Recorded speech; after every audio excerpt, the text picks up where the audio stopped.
Adegan dibuka dengan sekelompok pelancong yang dengan susah payah melewati hutan saat senja tiba saat matahari mulai terbenam. Mereka berada di jalur perdagangan yang dikenal sebagai perusahaan Biron, tetapi salah satu dari mereka segera menyadari bahwa mereka telah kehilangan arah setelah semua jarak yang mereka tempuh, mengungkapkan frustrasinya karena berjalan di hutan pada jam selarut itu. Ketegangan tumbuh di antara anggota karavan ketika salah satu dari mereka dengan belak-belakan bertanya kepada pemimpin kelompok bernama Biron apakah ini pertama kalinya dia mengambil rute ini. Pria itu mengungkapkan penyesalannya karena menandatangani kontrak ini dan hanya mempekerjakan 10 penjaga, menyatakan bahwa jika dia tahu jalan akan sesulit ini, dia tidak akan melakukan perjalanan ini sejak awal. Biro mencoba membela posisinya, menyangkal bahwa ini adalah perjalanan pertama mereka dan membenarkan bahwa mereka tersesat dengan mengatakan bahwa medan dan pegunungan berubah seiring waktu. Sementara itu, dua pria lainnya, Buster dan Tillich, sedang mengamati situasi. Tillich mengusulkan hipotesis bahwa jika para pedagang jujur tentang mengetahui jalan, maka pasti ada faktor eksternal yang menyebabkan seluruh medan area berubah sebelum Tillich tiba-tiba memanggilnya dengan nada marah dan memperingatkan. Tiba-tiba, tanpa peringatan apapun, Buster menghunus pedangnya dan bergegas maju dengan kecepatan tinggi saat kelompok itu diserang secara tiba-tiba oleh monster Knoll. Keadaan syok terjadi di antara para pria ketika mereka menyadari bahwa monster ini mengenakan baju besi yang dibuat oleh Uruk, dan mereka segera menyadari bahwa mereka telah jatuh ke dalam jebakan yang dipasang dengan baik. Buster mengeluarkan perintahnya agar semua orang berkumpul dan tidak terpencar, memperingatkan mereka bahwa siapapun yang terpisah dari kelompok akan langsung dilahap. Para penjaga mendapati diri mereka benar-benar dikepung saat mata bercahaya yang tak terhitung jumlahnya muncul dalam kegelapan di sekitar mereka. Tillich dengan cemas bertanya tentang jumlah mereka, dan rekannya menjawab bahwa lebih baik tidak mencoba menghitungnya. Para monster melancarkan serangan habis-habisan, dan pertempuran berdarah dan kejam meletus di mana para pejuang berteriak agar para monster mati. Di tengah kekacauan, Biron mengungkapkan keheranannya pada kebrutalan pertarungan yang berlebihan bahkan jika mereka menghadapi monster, tetapi dia segera dibungkam oleh ancaman sengit dari Tillich. Tillich bersumpah untuk membuat para pedagang membayar harga yang mahal untuk cobaan ini asalkan mereka tetap hidup. Setelah melenyapkan gelombang monster pertama, Buster memperingatkan rekan-rekannya untuk tidak bersantai, menegaskan bahwa jebakan monster selalu berkesinambungan dan tidak mudah berakhir. Tidak lama setelah dia menyelesaikan kata-katanya, Biron berteriak, menunjuk ke cakrawala tempat muncul monster troll bertubuh besar. Semua orang tercengang dan ketakutan melihat troll muncul setelah pertempuran mereka dengan Gnoll. Kepanikan mencengkeram hati para pria, dan salah satu dari mereka meneriakkan perlunya segera membubarkan diri atau troll akan menghabisi mereka semua dengan satu pukulan. Biron menyerah pada keputusasaan, percaya bahwa ajalnya telah tiba dan bahwa semua tentara bayaran ditakdirkan untuk mati. Buster mulai menganalisis situasinya, bertanya-tanya apakah troll ini adalah makhluk terlatih atau senjata perang yang lepas kendali. Bingung dengan gagasan memproduksi senjata semacam itu dalam jumlah besar di hutan seperti ini, Buster menyadari bahwa melarikan diri sekarang tidak mungkin, jadi dia dengan cepat mengeluarkan perintahnya. Menyuruh dua anak buahnya untuk melindungi dan mengumpulkan para pedagang dan memerintahkan Tillich untuk menarik perhatian troll dan menariknya menjauh dari para pedagang saat berikutnya ia melempar sesuatu. Tillich dengan keras menentang rencana itu, menyebut Buster gila, dan menyarankan untuk mengorbankan para pedagang dan menggunakan mereka sebagai umpan untuk melarikan diri dengan nyawa mereka. Tapi kemudian dia bertanya kepada Buster apakah dia punya rencana. Buster menegaskan bahwa dia memang punya rencana yang Tillich ketahui dengan baik. Mereka akan menunggu saat ketika troll terganggu dan kemudian bergegas dengan cepat di antara kedua kakinya, sebuah manuver yang telah mereka lakukan berkali-kali dalam pertempuran masa lalu mereka. Meskipun dia bertanya, Tillich tampak ketakutan dengan ide ini dan bergumam bahwa dia lebih baik mati daripada mengulanginya lagi. Saat dia berlari untuk melaksanakan rencana itu, dia tiba-tiba berhenti setelah menyadari sesuatu yang aneh. Dia menyadari troll itu tidak melihat ke arah mereka, tetapi menatap ke arah yang sama sekali berbeda. Dalam sekejap, sebelum troll itu dapat menyerang, ia tiba-tiba jatuh ke tanah dengan kekuatan yang sangat besar sehingga membuat Tillich terbang ke udara. Tillich bangun dalam keadaan syok, bertanya-tanya apa yang telah terjadi, dan mengarahkan pertanyaannya kepada Buster, menanyakan bagaimana dia telah menjatuhkan monster sebesar itu. Buster tidak bertanggung jawab. Dari kegelapan muncul monster lain yang lebih besar dan lebih menakutkan dengan mata biru menyala. Makhluk baru ini maju dengan tenang menuju mayat troll yang jatuh. Di tengah keterkejutan total para tentara bayaran dan pedagang, monster itu mengambil tubuh troll dan kemudian dengan dingin menghancurkan kepalanya dengan tangan kosong. Saat teror mencengkeram salah satu pedagang, dia bertanya kepada Buster tentang sifat makhluk menakutkan ini. Buster menjawab bahwa seseorang dari kota seperti dia mungkin belum pernah mendengarnya sebelumnya, dan bahwa di hutan ini setidaknya, makhluk ini dianggap yang paling buas dari semuanya. Sedemikian rupa sehingga legenda mengatakan siapapun yang bertemu dengannya tidak pernah kembali hidup. Dia kemudian mengungkapkan identitasnya, mengatakan itu adalah Ogre. Pedagang itu benar-benar terkejut mendengar nama ini. Buster melanjutkan penjelasannya, mengklarifikasi bahwa meskipun jarang ada ogre, mereka memiliki kekuatan dan kelincahan yang tak tertandingi di antara monster lain. Selain kecerdasan yang licik dan ketekunan yang keras kepala dalam berburu, Buster sendiri mengungkapkan keheranannya saat bertemu dengan makhluk yang hanya dia dengar dalam cerita, terutama dalam situasi yang mengerikan seperti itu. Sementara itu, para pedagang berkomentar mengapa para tentara bayaran membeku di tempat seperti itu. Buster bertanya-tanya apa yang harus dia lakukan dan apakah dia bisa melarikan diri, tetapi dia dengan cepat menyadari bahwa mencoba melarikan diri hanya akan membuatnya menjadi makanan yang mudah bagi monster itu, dan dia pingsan di tempat dia berdiri dalam keputusasaan. Ogre itu maju ke arah Buster yang pingsan dan, secara tak terduga, mengulurkan tangannya yang berlumuran darah dan berbicara kepadanya, mengatakan bahwa dia telah melewati masa-masa sulit dan bahwa dia akan membimbingnya mulai sekarang. Ogre itu meyakinkannya dan menyuruhnya untuk tidak takut, menjelaskan bahwa terlepas dari penampilannya, darah yang sama yang mengalir di pembuluh darah manusia juga mengalir di tubuhnya sendiri. Dia kemudian mengungkapkan identitas aslinya, menyatakan bahwa namanya adalah Leon dan bahwa dia adalah setengah manusia dan setengah ogre. Setelah itu, Leon memimpin seluruh karavan melewati hutan hingga mereka mencapai desa Biron, sebuah desa terpencil yang terletak di kerajaan Arnia. Saat mereka mendekati dinding kayu benteng desa, seorang penjaga dari atas memperhatikan mereka dan memanggil untuk mengidentifikasi mereka. Para anggota karavan mulai merasa lega setelah selamat. Biron mengeluh karena sangat lelah dan kesakitan, mengatakan dia pikir ini adalah ajalnya, sementara Tilich menggumamkan beberapa kutukan yang ditujukan kepada para pedagang. Leon membimbing mereka ke pintu masuk desa, dan salah satu anggota karavan bertanya apakah penghalang itu dimaksudkan untuk menjauhkan monster. Penjaga itu, yang ternyata bernama Darrell, memanggil Leon dengan kaget, menanyainya berapa hari dia pergi dan siapa orang-orang bersamanya.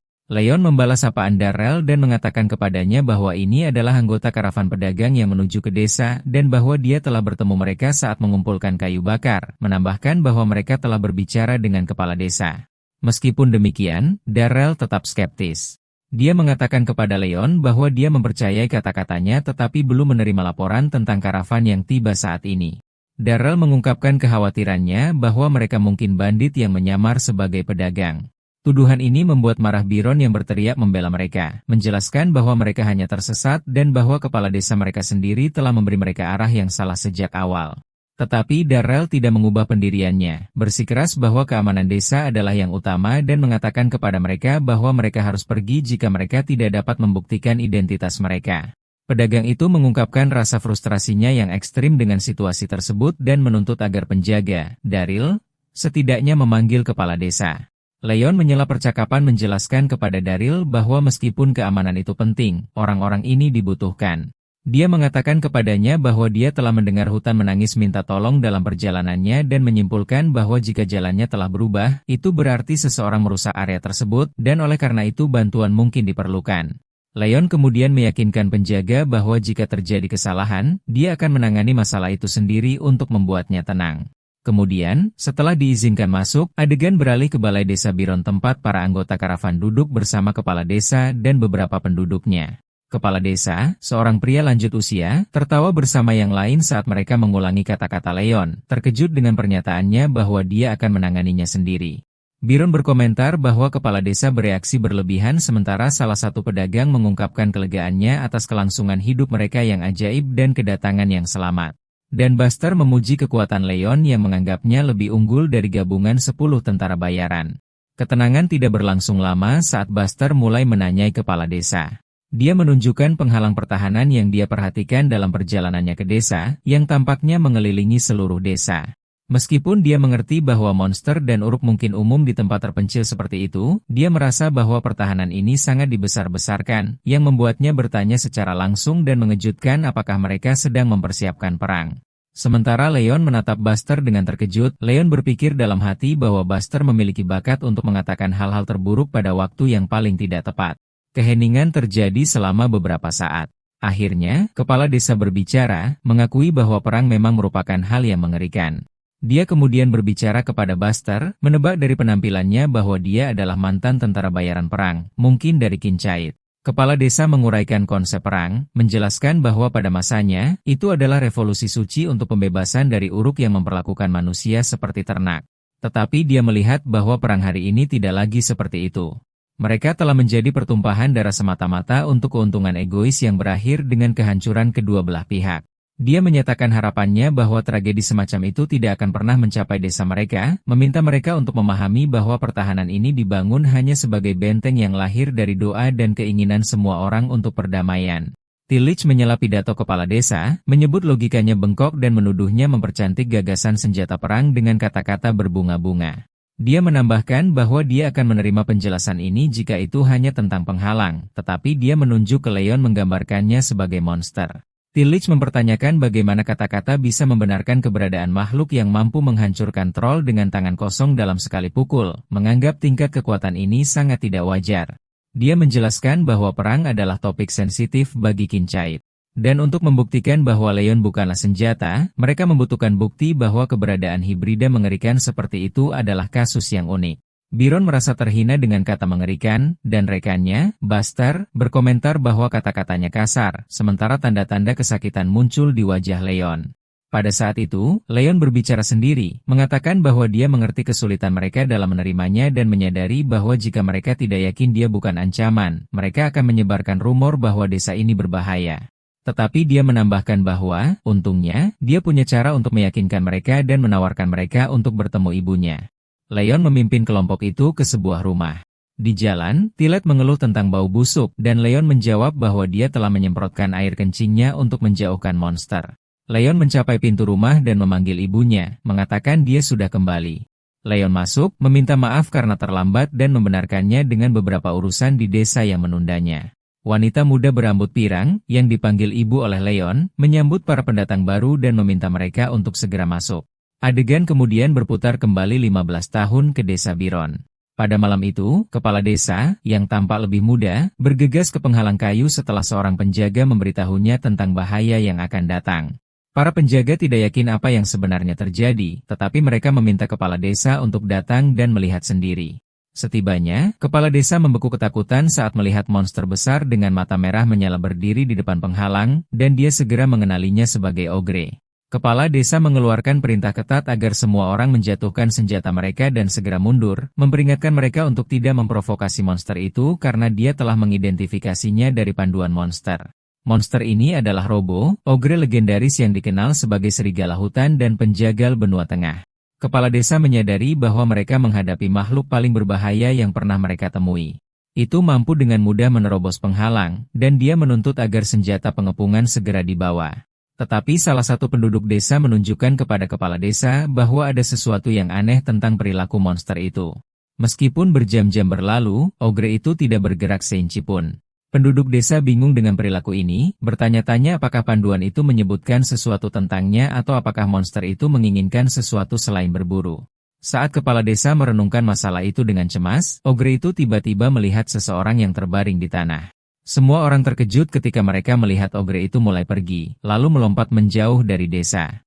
Mereka menunggu dengan hati-hati, dan salah satu dari mereka menunjuk ke orang yang ditinggalkan oleh ogre itu. Kemudian mereka mendekat untuk menemukan bahwa di dalamnya ada orang yang masih hidup. Adegan kembali ke masa kini di sebuah rumah di pinggiran desa Byron. Para anggota karavan duduk di sekitar meja bersama Leon dan ibunya, wanita muda berambut pirang. Leon makan dengan gembira, mengungkapkan cintanya pada keju dan ham yang telah disiapkan ibunya sementara dia memintanya untuk makan perlahan. Ibu Leon meminta maaf kepada para tamu atas makanan sederhana itu, menjelaskan bahwa kunjungan itu mendadak dan putranya tidak memberitahunya sebelumnya, dan dia juga meminta maaf atas kesulitan yang mereka hadapi untuk mencapai tempat terpencil ini. Dia kemudian mengarahkan pertanyaannya langsung kepada Buster, menanyakan alasan mereka datang ke sini. Tillich memperhatikan aksen aneh wanita itu dan berbisik kepada Buster, yang menjawab bahwa itu adalah aksen yang hanya diucapkan oleh bangsawan berdarah kerajaan, lalu bergumam dengan marah bahwa penduduk desa ini menjijikan. Ibu Leon tampaknya memahami kecurigaan mereka tanpa mereka berbicara, mengakui bahwa hidupnya dengan putranya di tempat ini jauh dari biasa. Dia menambahkan bahwa hanya dengan melihat mereka dapat menyebabkan masalah terlepas dari penjelasan apapun yang mungkin dia berikan. Dia kemudian mengingatkan mereka bahwa dia sudah meminta maaf atas perilaku sembrono putranya di luar dan berjanji itu tidak akan terjadi lagi, menanyakan apa lagi yang bisa dia lakukan untuk memuaskan tamunya. Buster memperhatikan bahwa cara bicaranya menyerupai negosiasi, terutama ketika dia menunjukkan bahwa keberadaan serikat pedagang seharusnya membuat pencapaian kesepakatan lebih cepat. Pendekatan ini memprovokasi Tillich, yang dengan marah bertanya kepada Buster apakah situasi ini dapat dinegosiasikan, menunjukkan bahwa wanita bangsawan itu menghindari jawaban yang jelas. Dia bersikeras bahwa sebagai seseorang dari Kincait, dia harus tahu yang sebenarnya. Buster mencoba menenangkan Tillich, mengingatkannya bahwa putranya adalah orang yang menyelamatkan hidup mereka dan bahwa mereka harus berterima kasih dan membiarkannya begitu saja. Tetapi Tillich tampaknya bertekad untuk melanjutkan argumen. Tillich mengabaikan upaya Buster untuk menenangkannya dan terus berteriak pada Ibu Leon, menuntut agar dia menjelaskan mengapa seorang wanita dengan kedudukannya bersembunyi di tempat ini dan apa yang telah mendorongnya untuk melahirkan hibrida biadab sejak awal. Ibu Leon mencoba menghentikannya, mengatakan kata-katanya menyakitkan, tetapi Tillich tidak menghiraukannya dan dengan marah membalas bahwa dia harus mempertimbangkan posisinya sendiri terlebih dahulu. Dia menggambarkannya sebagai menyedihkan karena menderita nasib ini di wilayah terpencil tanpa memiliki kekuatan untuk menghadapi kekacauan dunia luar. Tillich melontarkan pidato emosional tentang perang, berbicara tentang bagaimana rekan-rekannya dari Kincait dibantai di medan perang. Dia menyebutkan bagaimana nafsu tak berujung untuk kemenangan di antara negara-negara yang berperang telah mendorong mereka untuk bahkan menggunakan setan dalam pertempuran mereka, dan dia bersumpah dia tidak akan pernah melupakan kekejaman yang dilakukan untuk mengendalikan sebidang tanah. Dia menyimpulkan pidatonya dengan mengungkapkan rasa jijiknya yang ekstrim karena menemukan salah satu senjata perang hibrida menjijikan bahkan di tempat terpencil ini. Pada titik ini, Buster meneriakkan namanya, Tilloch, yang segera membungkamnya. Buster kemudian mengambil alih, mulai menanya Ibu Leon dengan tenang dan tegas. Dia bertanya padanya apakah dia dan putranya adalah rahasia yang disembunyikan desa di balik semua penghalang pertahanan itu. Dia kemudian bertanya padanya denda macam apa yang akan mendorong seorang wanita dengan kedudukannya untuk dengan sukarela menerima benih monster yang disebut Raja Crimson. Ibu Leon tampak sangat terpengaruh dan memohon kepada mereka, mengatakan itu bukan seperti yang mereka pikirkan dan bahwa sulit baginya untuk menjelaskan kebenaran. Leon mencoba melindunginya, berteriak, "Ibu." Tetapi Tillich dengan dingin memerintahkannya untuk mengatakan yang sebenarnya. Tillich menyela lagi dengan sinis, bertanya apakah itu bukan karena dendam, lalu apakah itu hanya selera khusus untuk bergaul dengan ras lain? Sebelum dia bisa menyelesaikan kalimatnya, Ibu Leon berteriak ketakutan. "Tidak, Leon." Pada saat itu, Tillich disambar oleh kekuatan tak terlihat yang hebat yang menjatuhkannya ke tanah, meninggalkan darah mengalir darinya saat dia terengah-engah. Ibu Leon jatuh ke tanah mencoba menghentikannya. Leon adalah sumber serangan itu, berdiri dan terengah-engah, simbol aneh seperti laba-laba merah muncul di dadanya. Sementara Leon dalam keadaan syok, Buster bergerak cepat dan meraih Tillich. Leon melihat dengan gugup pada apa yang telah dia lakukan, lalu melihat ibunya dengan khawatir di matanya. Sementara ibunya bergegas menghampirinya, memintanya untuk tenang, Leon memanggilnya dengan suara pelan. "Ibu." Buster memanfaatkan momen ini, mendekati mereka sambil mengawasi dengan mata bersinar. Leon berubah menjadi bentuk yang lebih buas dengan gigi tajam dan telinga runcing dan memperingatkan Buster untuk tidak mendekati ibunya. Buster mengklarifikasi bahwa mata pedangnya tidak ditujukan pada ibunya, tetapi pada Leon sendiri, yang tidak lagi terlihat manusia di matanya. Ibu Leon meneriakkan nama putranya, tetapi Buster meyakinkannya bahwa dia telah menghindari melukainya dengan serius, dan pukulan itu hanya untuk menenangkannya. Tapi Buster tampak terkejut. Saat dia menyadari serangannya sama sekali tidak menembus tubuh Leon, Buster menyimpulkan bahwa darah ogre adalah alasannya dan bahwa serangan dangkal tidak akan cukup. Sementara itu, Buster memperhatikan tatapan Leon tertuju pada ibunya, menyadari bahwa dia mungkin menjadi target berikutnya, dan bergerak cepat untuk mengambil sikap bertahan dan memblokir serangan yang akan datang, tetapi Leon meraihnya dan melemparkannya. Leon melompat dan menuju Buster, memindahkan pertempuran ke hutan terdekat di bawah sinar bulan. Buster berjuang untuk menghadapi kekuatan besar Leon, tetapi dia memperhatikan kecerdasannya yang bawaan karena bahkan dalam keadaan marah, dia memilih untuk bertarung di ruang terbuka yang cocok untuk tubuhnya yang besar. Kemudian Buster menyadari sesuatu yang lebih dalam. Leon dengan sengaja memilih gerakannya agar tidak membahayakan ibunya kembali di rumah. Leon dengan cepat mendekat dan menyerang Buster dari jarak dekat, tetapi Buster dengan mudah menghindarinya, yang mengejutkan Buster saat dia menyadari Leon dengan terampil meniru gerakan tempurnya sendiri. Bertanya-tanya bagaimana dia berhasil memahaminya begitu cepat, Leon memberikan pukulan kuat kepada Buster yang menjatuhkannya ke tanah. Tillich menyaksikan adegan itu dengan prihatin, menyadari bahwa Buster berada dalam masalah yang nyata. Ibu Leon bergerak menuju lokasi duel. Dan saat Leon bersiap untuk memberikan pukulan terakhir kepada Buster, tetesan cahaya mulai jatuh dari langit. Pada saat itu, Buster menyadari bahwa dia telah melihat cukup. Dia mengerti bahwa Leon hanya dengan sekali pandang mampu menganalisis gerakannya dan menyiapkan serangan balik yang sempurna. Dia mengakui bahwa jika bukan karena liontin hijau bercahaya di leher Leon, serangan balik itu akan langsung membunuhnya.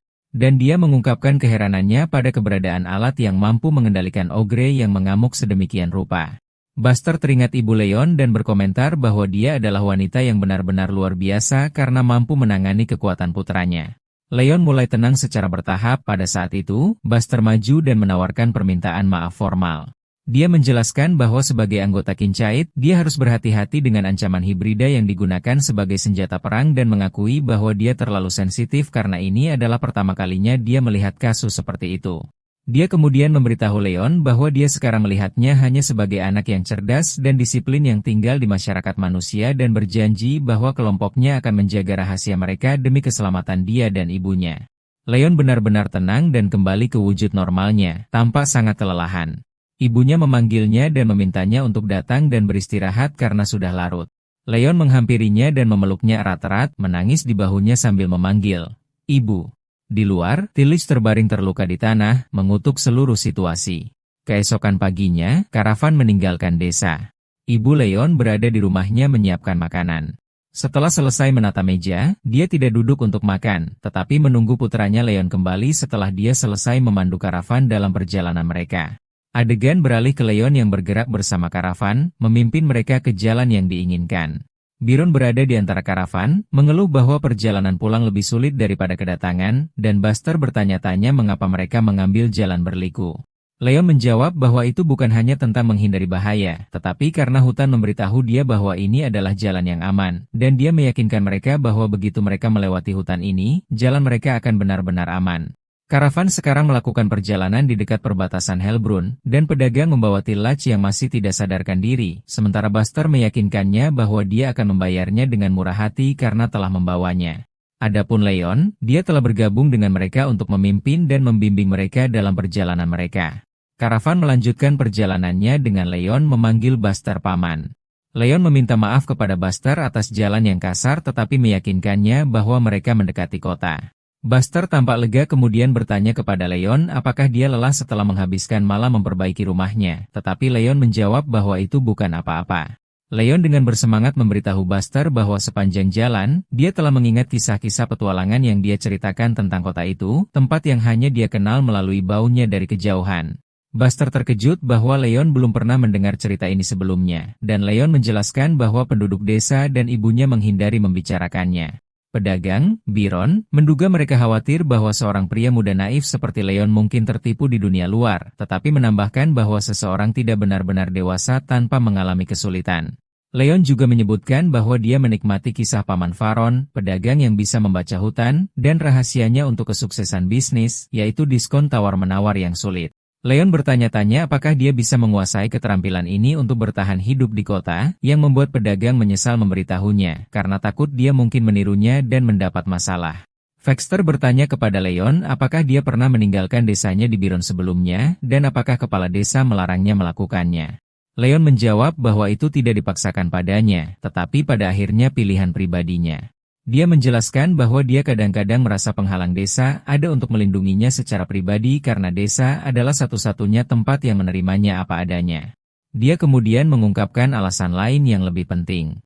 Ibunya tinggal sendirian, dan dia menjadi tidak bisa berjalan seumur hidup setelah kelahirannya.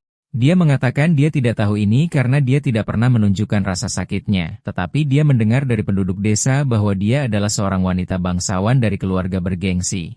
Leon menyimpulkan bahwa dia menyerahkan segalanya untuknya, dan karena itu, dia tidak bisa meninggalkannya untuk keinginannya sendiri. Pedagang berkomentar bahwa ini sangat disayangkan. Leon menambahkan bahwa pendidikannya tentu sulit. Karena selera makannya yang diwarisi Ogre, dia hanya ingin makan daging mentah saat masih kecil, yang membuat pedagang ngeri. Buster tiba-tiba mengubah topik pembicaraan dan Leon langsung bertanya apakah dia telah menerima perintah sebelumnya untuk memantau rute perdagangan Varon Guild melalui hutan. Leon menjadi bingung dan mencoba menghindar, mengklaim pertemuan mereka hanya kebetulan, tetapi Buster bersikeras, mengatakan dia tidak bisa berbohong. Pedagang menjelaskan bahwa dia berterima kasih karena telah diselamatkan, tetapi itu akan menjadi masalah jika Leon bertindak atas perintah rahasia. Leon menegaskan bahwa ini bukan tentang perang atau sesuatu yang menakutkan, lalu dia mengakui kebenaran. Hutan di sekitar desa mereka dipenuhi dengan bandit uruk.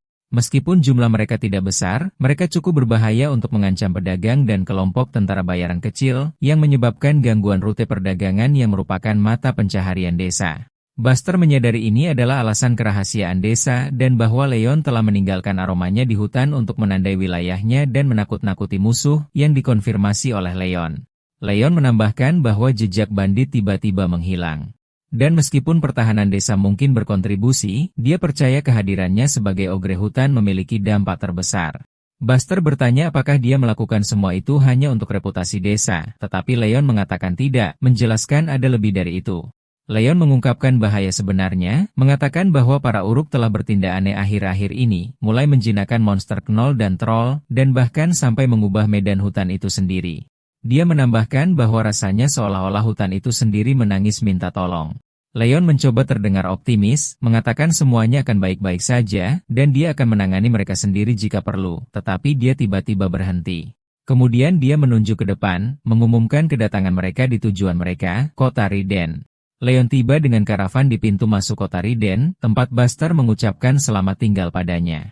Dia berterima kasih padanya karena telah membawa mereka, menggambarkan hubungan mereka sebagai berharga meskipun dengan seseorang dari ras lain. Pedagang mengungkapkan harapannya agar keinginan Leon untuk bepergian keluar desanya suatu hari nanti akan terwujud. Leon menjawab dengan tawa tipis, dan pedagang menyemangatinya, mengatakan kesempatan itu mungkin lebih mudah daripada yang dia kira. Dia menyarankan dia bergabung dengan kelompok sirkus keliling bernama Non-Circus Troupe, yang menerima anggota dari ras yang berbeda sebagai cara untuk berkeliling dunia dan mendapatkan uang. Buster terkejut dengan pengetahuan pedagang tentang hal-hal seperti itu, dan yang lainnya menjawab dengan kemarahan palsu. Leon melambaikan tangan selamat tinggal kepada karavan saat memasuki kota. Begitu mereka pergi, ekspresi Leon berubah serius dan khawatir saat dia berbalik kembali ke arah hutan, berharap tidak ada masalah yang terjadi di desa selama ketidakhadirannya. Kemudian dia bergerak cepat ke arah desa. Adegan kembali ke 8 tahun yang lalu di mana kita melihat seseorang berbicara kepada Leon, yang baru berusia 5 tahun. Varon menggodanya, mengatakan dia telah tumbuh banyak dan menjadi sangat besar untuk anak seusianya. Ibu Leon bekerja keras menyiapkan daging. Nada bicara pria itu berubah menjadi sedih, dan dia memberitahu Leon bahwa melihatnya mengingatkannya pada masa kecilnya sendiri ketika dia kehilangan keluarganya, rumahnya, dan segalanya karena tuan dan para ksatria dan harus melarikan diri ke hutan berbahaya pada usia 10 tahun. Pria itu memberitahu Leon bahwa dia percaya desa Biron adalah satu-satunya tempat yang dapat menerima dia dan ibunya karena semua penghuninya telah berbagi jenis rasa sakit dan penderitaan yang sama. Kita kembali ke masa sekarang di mana Leon berlari kembali ke desanya, tetapi dia tiba-tiba berhenti ketika dia melihat asap mengepul dari arah desa. Panik menyergapnya, dan dia mulai berlari dengan kecepatan penuh memanggil ibunya. Kebingungannya bertambah dengan tidak adanya jejak monster di daerah itu. Saat dia mendekat, dia melihat penghalang desa terbakar dan merasakan kelegaan sementara bahwa api belum mencapai rumahnya. Tetapi saat dia memasuki hutan yang terbakar, dia menyadari bau api itu tidak alami dan bahwa seseorang sengaja menyulut api dan membakar dupa dengannya untuk dengan sengaja menyembunyikan aroma desa. Leon bertanya-tanya tentang identitas pelaku dan alasan tindakan mereka dan menyadari dia harus kembali secepat mungkin. Dalam perjalanannya, dia menemukan Tuan Nielsen, pria yang berbicara kepada Leon dalam ingatannya, terluka parah dan ditembak dengan panah. Nielsen berjuang untuk mengucapkan nama Leon. Sementara Leon mencoba membantunya dan membawanya ke desa untuk perawatan, Nielsen menghentikannya, menyadari waktunya telah tiba, dan memberinya peringatan terakhir saat dia menghembuskan napas terakhirnya. Dia meminta Leon bahwa ketika dia kembali ke desa, apapun yang dia lihat di sana, dia harus menjaga ketenangan dan pikirannya. Setelah kematian Nielsen, Leon melanjutkan perjalanannya dengan kesedihan dan tekad. Leon mengingat kata-kata terakhir Nielsen saat dia akhirnya mencapai gerbang desa. Di sana, dia melihat pemandangan mengerikan di mana tentara yang terorganisir berdiri di atas penghalang, menembakkan panah ke monster di bawah. Leon terkejut saat kedatangannya menemukan bahwa serangan itu bukan oleh monster yang mengamuk, tetapi oleh pasukan monster yang terorganisir yang telah memposisikan diri mereka di bawah penghalang, menghujani penduduk desa dengan panah.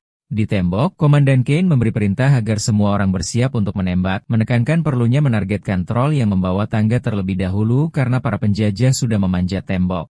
Kane bingung kenapa yang tadinya cuma sekelompok bandit uruk bisa jadi pasukan terorganisir secepat itu, dan dia yakin ada dalang di balik serangan sistematis ini. Tiba-tiba, salah satu anak buahnya meneriakkan namanya, menunjuk dengan ngeri ke sesuatu di balik pasukan penyerang.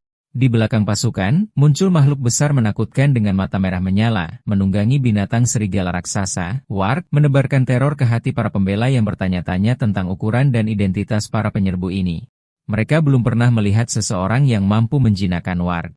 Kane mengenali pemimpin itu sebagai uruk dari tanah terlantar, yang hanya terlihat di medan perang Truvenia, dan terkejut dengan kehadirannya di sini. Tiba-tiba, sebuah panah ditembakkan dan mengenai salah satu pembela yang berteriak kesakitan. Kane berbicara kepada anak buahnya, menegaskan bahwa ini bukan hanya serangan uruk biasa. Panah itu membawa pesan. Saat Kane memerintahkan anak buahnya untuk menghentikan pendarahan pria yang terluka itu, Komandan Uruk memerintahkan sesuatu untuk segera dikirim, dan sepertinya pesannya ditujukan kepada ogre kecil desa itu. Di bawah, serangan berlanjut saat pasukan penyerang mencoba menaiki tangga. Jadi Kane memerintahkan pasukannya untuk bersiap dan melepaskan rentetan panah untuk mencegah mereka naik. Panah-panah itu ditembakkan dengan deras, dan wakil komandan Uruk menyaksikan pertempuran itu dengan jijik, berkomentar bahwa dia tidak menyangka penduduk desa akan bertarung dengan begitu berani. Tetapi pada saat itu, sebuah panah mengenainya, dan dia jatuh ke tanah, mati. Komandan besar itu turun dari binatangnya dan menatap manusia dengan jijik. Sementara itu, salah satu pembela memeriksa pesan yang jatuh, bertanya-tanya tentang isinya dan mencatat bahwa tulisan itu bukan dalam bahasa Uruk. Komandan monster memerintahkan pengikutnya, dan mereka membawa sekelompok tahanan manusia. Kane bersiap untuk memerintahkan rentetan panah lagi, tetapi salah satu anak buahnya tiba-tiba menghentikannya dan menyuruhnya untuk melihat. Para pembela melihat bahwa para pengintai yang mereka kirim sebelumnya, termasuk Daryl, sedang dipimpin oleh musuh. Kane berteriak agar semua orang menghentikan serangan, menyadari bahwa musuh menggunakan rekan mereka sebagai perisai manusia. Kane melihat putranya, Daryl, di antara para sandera dan ambruk, bertanya-tanya dengan putus asa mengapa ini terjadi. Salah satu pria memperingatkan Cain bahwa para penyerang maju menuju gerbang penghalang dan mendesaknya untuk membuat keputusan cepat. Di bawah, seorang komandan lapangan memerintahkan anak buahnya untuk menghalangi jalan dengan tubuh mereka jika perlu, mengetahui bahwa jatuhnya gerbang berarti kehancuran seluruh desa. Sementara itu, beberapa penduduk desa bersembunyi di sebuah bangunan. Salah satu dari mereka bertanya-tanya dengan takut mengapa mereka bersembunyi alih-alih membantu membentengi gerbang, tetapi prajurit lain membungkam mereka, menunjukkan bahwa mereka tidak memperhatikan pertempuran mereka sebelumnya melawan monster yang sangat mudah dan bersikeras bahwa bertarung dengan cara ini sia-sia dan bahwa para penyerang pasti mengejar sesuatu yang spesifik. Di luar, para uruk membawa kayu gelondongan besar dan mulai menghantam gerbang utama, sementara para pembela di belakangnya mengerang di bawah kekuatan pukulan keras yang mencoba bertahan. Di luar tembok, Komandan Uruk sedang berbicara dengan seseorang. Orang lain terkesan dengan kemajuan pertempuran, berkomentar bahwa pertahanan desa akan segera runtuh berkat pengalaman tempur komandan dan menegaskan bahwa, seperti yang dijanjikan, dia juga akan membantunya dalam perburuannya. Sementara itu, di tembok, salah satu pria mendesak Cain untuk membuat keputusan cepat untuk menyelamatkan situasi.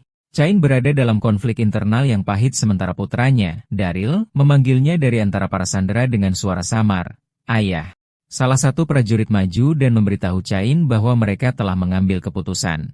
Meskipun dia memahami keraguan-raguannya karena Sandra adalah putranya, tidak ada cara lain untuk menyelamatkannya.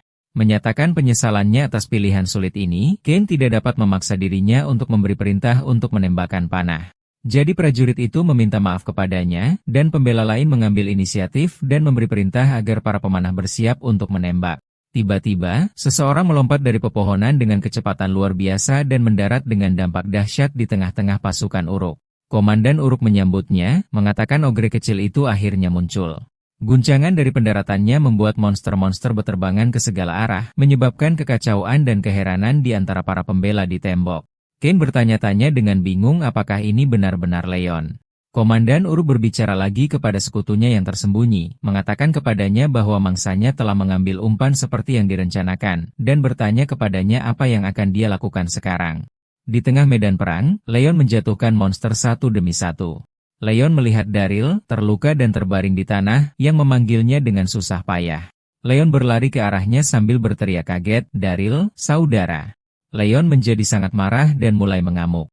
Komandan Uruk berbicara kepadanya dari kejauhan, menyatakan keterkejutannya menemukan hibrida langka, setengah ogre, yang paling ganas dari semua monster, di tempat terpencil seperti itu dan bukan di medan perang.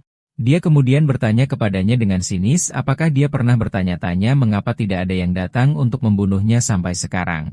Adegan itu berkedip kembali ke masa lalu, mengungkapkan identitas Uruk ini. Dia adalah salah satu Uruk dari tanah terlantar Truvenia, yang telah menjadi arena untuk perang besar antar ras. Mereka adalah tentara bayaran perang yang telah membuat nama untuk diri mereka sendiri di sana.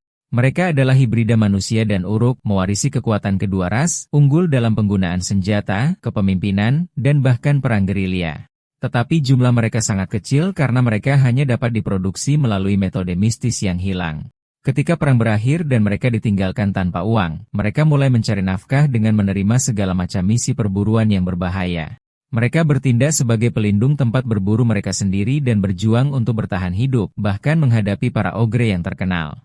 Namun, sayangnya, setelah pertempuran yang melelahkan, hanya satu dari mereka yang tersisa.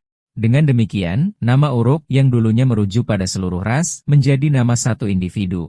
Selama tahun-tahun berikutnya, satu-satunya yang selamat ini mengawasi hutan terpencil di kerajaan arena. Dia menunggu dengan sabar saat pembalasan dendam terhadap musuh bangsanya, mengawasi keturunan musuh itu. Komandan Uruk memerintahkan pasukannya untuk tidak memberi Leon kesempatan, menyuruh mereka untuk menyerangnya sekaligus. Dia kemudian memerintahkan mereka untuk mengeksekusi formasi penaklukan troll dan formasi pengepungan knoll secara bersamaan. Terlepas dari persiapan ini, pasukan Uruk mundur di hadapan kekuatan Leon sendirian. Salah satu pemimpin Uruk bertanya-tanya dengan bingung bagaimana seorang ogre tunggal dapat menahan mereka seperti ini, menyadari bahwa pada tingkat ini, mereka mengorbankan orang-orang mereka dengan sia-sia. Di tembok desa, para pembela memperhatikan bahwa para Uruk telah menghentikan serangan mereka ke desa dan semuanya mengalihkan perhatian mereka ke Leon. Kecemasan menyebar di antara mereka, bertanya-tanya apakah Leon akan baik-baik saja menghadapi kerumunan ini sendirian. Kain menyaksikan Leon bertarung sebelum Leon terkena serangan yang menjebak kakinya. Komandan Uruk sendiri memasuki pertempuran sengit melawan Leon. Keduanya bertukar pukulan brutal. Dan meskipun Komandan Uruk terluka parah dan kehilangan beberapa anggota tubuhnya, Leon berhasil memberikan pukulan terakhir dan menjatuhkannya ke tanah. Komandan Uruk yang terluka merasa bahwa pengorbanan anggota tubuhnya sepadan. Saat dia terengah-engah, dia menyatakan bahwa waktunya telah tiba. Dia berbicara kepada Leon yang tidak sadarkan diri, mengatakan bahwa ketika jati dirinya yang sebenarnya, yang telah lama ditekan, terbangun, semua orang yang dia sayangi akan menghilang. Leon akan menjadi binatang mengamuk, tidak dapat mengendalikan nalurinya. Dan jika dia terus seperti ini, dia akan ditinggalkan sendirian. Setelah mengucapkan kata-kata terakhirnya, Komandan Uruk pingsan karena luka-lukanya sementara tubuh Leon mulai berubah menjadi bentuk yang lebih buas.